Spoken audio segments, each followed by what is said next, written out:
Will Ukrainian Zelenskyy leave the Congress empty-handed? Show headline hide headline President Zelenskyy met leaders on Capitol Hill. President Volodymyr Zelenskyy met with leaders of both parties on Capitol Hill to discuss financing for Ukraine's ongoing war. Russia. Ryan Ross. USA Today. Washington. Ukrainian President Volodymyr Zelenskyy is returning to Capitol Hill. This time he might leave empty-handed. Congress engaged in a spending fight that is as much about the war in Ukraine as it cutting federal spending. And unlike last year, Zelenskyy's visit may not move the needle.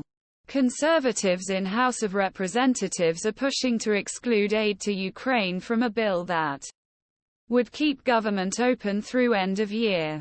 They are demanding stronger reporting on how the money is spent and may eventually vote to halt the aid altogether. U.S. says shutdown would disrupt Ukraine aid. Lawmakers rallied last December approve $45 billion in aid Ukraine after Zelenskyy made an unexpected visit. Washington press for the money.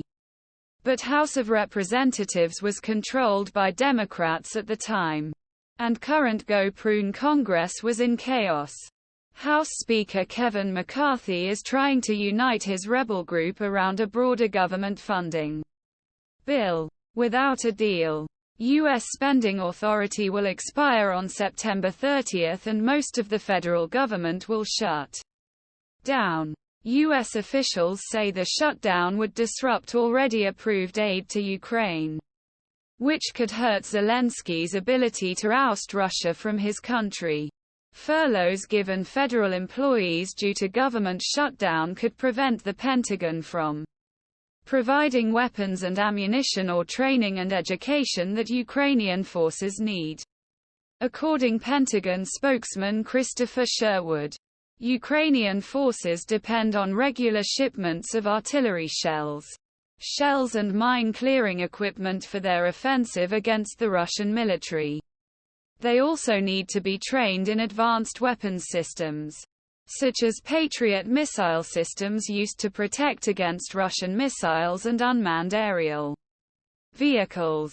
Training for Ukrainian F-16 pilots could also be affected, Sherwood said. On the financing line to Ukraine, Congress has approved $113 billion for Ukraine since the war began in February 2022. This amount includes humanitarian aid and money to support the Ukrainian government.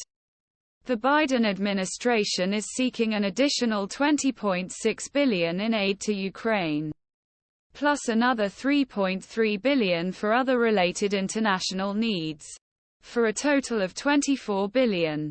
We asked for this money because we believe we need this money to help Ukraine in the first quarter of the fiscal year.